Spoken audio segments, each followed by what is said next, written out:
بسم اللہ الرحمن الرحیم۔ السلام علیکم ورحمۃ اللہ وبرکاتہ۔ امید ہے تمام سامعین و ناظرین بخیر و عافیت ہوں گے۔ آج ہماری کتاب شرح عقائد کا سبق نمبر 14 ہے، جو وبالجملۃ هو اشرف العلوم کی عبارت سے شروع ہوگا اور واساس المشروعات کی عبارت پر مکمل ہوگا۔ آئیے سب سے پہلے آج کے سبق کی عبارت کو دیکھتے ہیں۔ وبالجملۃ هو اشرف العلوم لکونہ اساس الاحکام الشرعیۃ ورئیس العلوم الدینیۃ وکون معلوماتہ العقائد الاسلامیۃ وغایتہ الفوز بالسعادات الدینیۃ والدنیویۃ وبراہینہ الحجج القطعیۃ المؤیدہ اکثرها بالادلۃ السمعیۃ وما نقل عن السلف من الطعن فیہ والمنع عنہ فإنما هو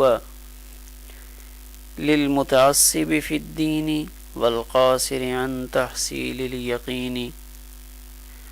والقاصد إلى إفساد عقائد المسلمين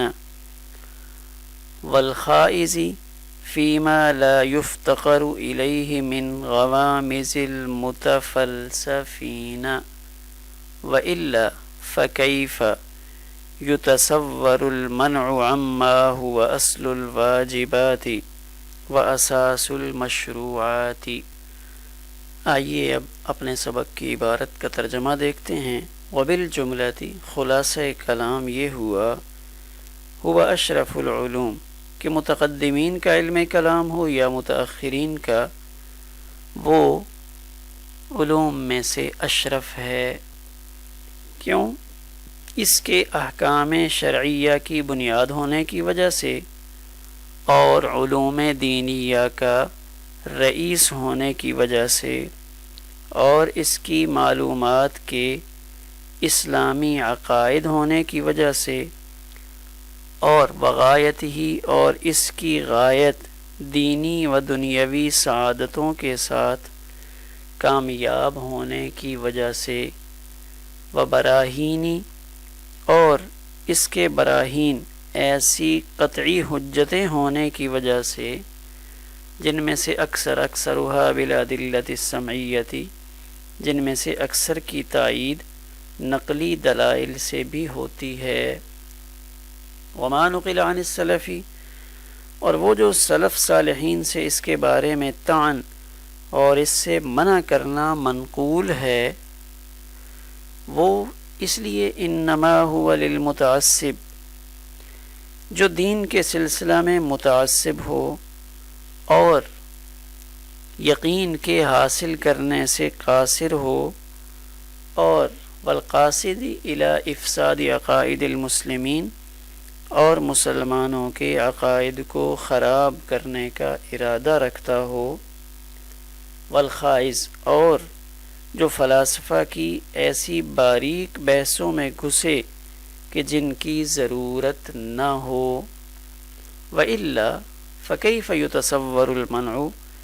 ورنہ ایک ایسی چیز سے منع کرنے کا کیسے تصور کیا جا سکتا ہے جو واجبات کی اصل ہے اور احکام شرعیہ کی بنیاد ہے۔ آئیے اب اس عبارت کی کچھ تشریح دیکھتے ہیں۔ اس عبارت میں شارح نے علم کلام کے اشرف العلوم ہونے کی وجہ بتائی ہے کہ وہ علم کلام خواہ متقدمین کا ہو یا متاخرین کا، بہرحال وہ تمام علوم سے افضل اور اشرف ہے۔ فلسفہ کی آمیزش سے اس کی اہمیت میں کوئی کمی نہیں آئی۔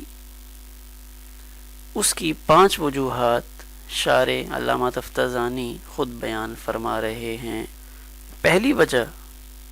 کہ علم کلام تمام احکام شرعیہ کی اساس و بنیاد ہے، کیونکہ تمام احکام کی تعمیل اللہ اور اس کے رسول صلی اللہ علیہ وسلم کی معرفت پر موقوف ہے، اور یہ معرفت علم کلام ہی کے ذریعہ سے حاصل ہوتی ہے۔ دوسری وجہ علم کلام تمام علوم دینیہ کا سردار ہے، کہ علوم دینیہ تفسیر، حدیث، فقہ، اصول فقہ، تصوف، ان سب میں سردار کی حیثیت علم کلام کو حاصل ہے، کیونکہ یہ سب علوم موقوف ہیں اللہ تعالیٰ کی ذات و صفات کی معرفت پر، اور ذات و صفات کی معرفت حاصل کرنے کا ظاہر ہے ہمارے پاس ایک ہی ذریعہ ہے، اور وہ علم کلام ہے، لہٰذا علم کلام سب علوم پر فائق ہوا۔ تیسرا، اس سے حاصل ہونے والی معلومات اعلیٰ اور اشرف ہیں، یعنی وہ تمام معلومات جو حاصل ہوتی ہیں وہ ساری معلومات چونکہ عقائد اسلامیہ کی معرفت سے متعلق ہیں، بس معلومات کا اشرف ہونا اس علم کے اشرف ہونے کو مستلزم ہے، کیونکہ جس علم کے ذریعے جس درجہ کی معلومات حاصل ہوتی ہیں وہ علم بھی اسی درجے کا مانا جاتا ہے، چونکہ اس سے حاصل ہونے والی معلومات اعلیٰ درجے کی، لہٰذا یہ علم بھی اعلیٰ درجے کا کہلائے گا۔ چوتھی وجہ اس علم کی جو غایت ہے، یعنی اس کا جو فائدہ اور نتیجہ ہے، وہ ہے دینی اور دنیاوی سعادتوں کا حصول، اور یہ تمام غایات میں اعلیٰ اور افضل ہے، اور یہ بات مسلم ہے کہ جس علم کی غایت جیسی ہوتی ہے اس کی حیثیت بھی وہی ہوتی ہے۔ پانچویں وجہ کہ اس فن کے مسائل کا دار و مدار ایسے عقلی اور نقلی دلائل پر ہے، یعنی اس کے اندر دلائل پائے جاتے ہیں اور اکثر نقلی دلائل سے مؤید ہیں، یعنی جو عقلی دلائل ہیں ان عقلی دلائل کی تائید میں بہت سارے نقلی دلائل موجود ہیں، لہٰذا یہ فضیلت اور برتری دیگر علوم کو حاصل نہیں، اس لیے کہ دیگر علوم میں اگر دلائل عقلیہ موجود ہیں تو پھر ان دلائل عقلیہ کے پیچھے تائید کرنے والے نقلی دلائل عموماً موجود نہیں ہوتے، لہٰذا اس میں چونکہ عقلی دلائل کے پیچھے نقلی دلائل بھی موجود ہیں، اس وجہ سے اس کی فضیلت اور برتری بقیہ علوم پر مسلم ہے۔ اب ہم عبارت میں دیکھتے ہیں وَمَا نُقِلَ عَنِ السَّلَفِ مِنَ الطَّعْنِ فِيهِ، کہ بعض سلف صالحین سے اس کے حصول کے بارے میں ممانعت کی آراء ملتی ہیں،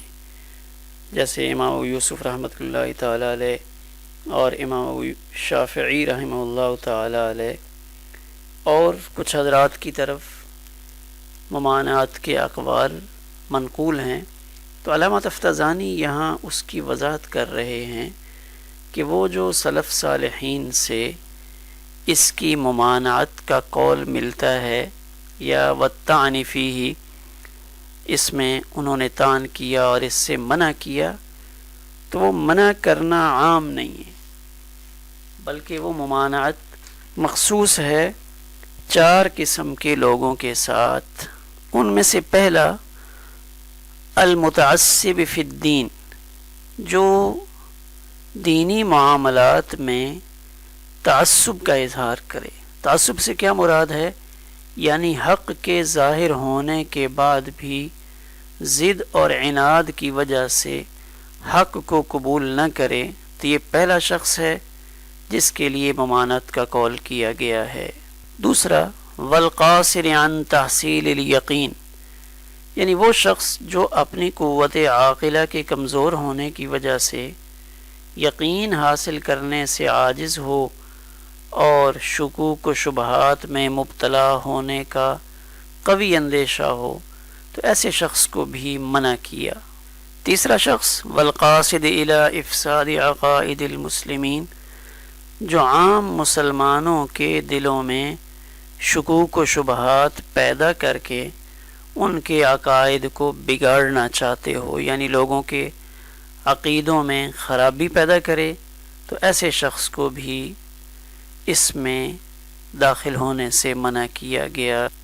اور چوتھا وہ شخص والخائز، وہ شخص جو فلاسفہ کی ان دقیق بحثوں میں گھسے جن کی کوئی حاجت اور ضرورت نہیں، یعنی نہ وہ ہمارے دنیاوی فوائد سے متعلق ہیں اور نہ ان مباحث سے کچھ اخروی فائدہ ہے، تو ایسی مباحث میں پڑھنا بھی اس سے منع کیا گیا کہ کوئی شخص جو اس نظریے کے ساتھ پڑھے اور اپنی صلاحیتیں ان مباحث کے اندر لگائے، تو ایسے شخص کے لیے بھی ممانعت کا قول کیا گیا ہے۔ غرض یہ 4 قسم کے لوگ ہیں جن سے سلف صالحین کی طرف سے ممانعت کا قول ہے، ورنہ علم کلام میں تو کوئی مضرت نہیں ہے۔ وَإِلَّا فَكَيْفَ يُتَصَوَّرُ الْمَنْعُ، تو یہاں سے شارح نے بتا دیا کہ اتنا عظیم الشان علم، اس سے ممانعت کا تصور نہیں کیا جا سکتا، یہ تو مفید ہی مفید ہے، البتہ استعداد کے فرق اور محل کے اختلاف سے اس کے آثار ان کے اندر فرق آ جاتا ہے۔ جیسے قرآن مجید میں اللہ تعالیٰ کا فرمان ہے یضل بہ کثیرا ویہدی بہ کثیرا، کہ بہتوں کے لیے وہ سامان ہدایت ہے اور بہت سے لوگوں کی گمراہی اس کو سن کر اور بڑھ جاتی ہے۔ اس کو ہم اس مثال سے بھی سمجھ سکتے ہیں، جیسے غذائے صالح یعنی اچھی غذا صحت مند آدمی کے لیے تو صحت و قوت کا اضافہ اور اس کا سبب بنتی ہے، لیکن یہی اچھی غذا اگر